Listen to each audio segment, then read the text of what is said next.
आप गायक बनाए पवन सिंह को, आप हीरो बनाए पवन सिंह को, आप नेता कब बना रहे हैं, क्या प्लानिंग है? सांसद बना रहे हैं, विधायक बना रहे हैं, क्या बना रहे हैं, कौन से पार्टी से बना रहे हैं, बीजेपी से, जदयू से? देखिए एक चीज बता रहा हूँ, उसका नाम है पवन। पवन मतलब होता है हवा। हवा को महसूस कर सकते, हवा को पकड़ नहीं सकते, तो नाम का चरितार्थ भी उसका जीवन है। पवन सिंह को गायक बनाने में सिर्फ मेरा हाथ नहीं, सिर्फ उनका टैलेंट भी है, नहीं, उनका टैलेंट भी है। उनके चाचा हैं अजीत सिंह जी, उनके बगैर पवन सिंह की जीवनी लिखी नहीं जा सकती। हाँ, सिनेमा में अभूतपूर्व योगदान हमारा रहा है। पवन सिंह की वजह से मेरे बहुत सारे जो मित्र पुराने थे फिल्मों में, वो लोग की नाराजगी मुझे झेलनी पड़ी है। नाराज रहे, मैं अपनी बुद्धि से उनके साथ काम किया, लेकिन नाराजगी दिखती थी कि विनय बिहारी जो हैं सिर्फ पवन सिंह के लिए अच्छा गाने लिखते हैं। अच्छे गाने जो है दूसरों के लिए नहीं लिखते, फील्डिंग जो है पवन सिंह के लिए करते हैं, मेरे लिए नहीं करते। ये तो दिख रहा है भाई, आप तो फील्डिंग कर रहे हैं। आप जो है एक एक दिन में जो है उप मुख्यमंत्री से, मुख्यमंत्री से सबसे मिला दिए, तो लोग तो कहेगा कि आप फील्डिंग करते हैं। देखिए, आप किसी के सहारे हो सकते हैं, आप किसी की तकदीर नहीं हो सकते।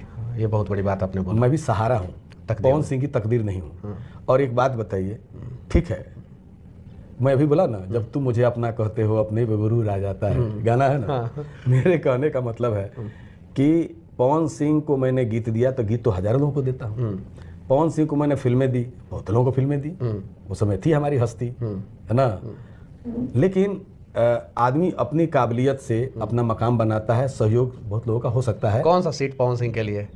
देखिए, आरा, सारण, पहले तो एक बात बताए, मुझे इधर एक दंश झेलना पड़ रहा है, या वो बंगाल का जो आसनसोल है वो, या जहाँ पे पवन सिंह पैदा हुए हैं हावड़ा में 6 साल तक वहाँ पे रहे हैं वो, या बिहार का जो किशनगंज सीट है जो सबसे टफ है बीजेपी के लिए, वो कौन सा सीट? अभी आपको मैं बताया था। देखिए, पवन सिंह आज से 20 रोज पहले मुझे मिले इस मकसद से। हाँ। इस मकसद से उन्होंने कहा, चाचा हमको आप 1 घंटे का समय दीजिए। बेटा 3 घंटे का समय ले लो, कहा ना बोलो। तो मेरे बहनोई साहब हैं, उनकी ऑफिस है अपनी, उनका उसी में ऑफिस में स्टूडियो भी है, उनका म्यूजिकल चैनल भी चलता है। तो पवन सिंह जी मैक्सिमम वहीं ठहरते हैं, क्योंकि उस ऑफिस के बगल में पवन सिंह का अपना मकान भी बन रहा है। और मेरे बहनोई साहब जो हैं दीपक सिंह जी, उनका व्यवसायिक काम भी देखते हैं। उन दोनों में बहुत घनिष्ठता है। बहुत घनिष्ठता है, यूँ समझ लीजिए 2 जिगर 1 जान है वो लोग, इस तरह की बातें हैं। तो मैं वहाँ गया, उन्होंने कहा कि मनोज तिवारी जी हों, चाहे रवि किशन जी हों, चाहे दिनेश जी हों, ये तीनों लोग बीजेपी के नहीं थे।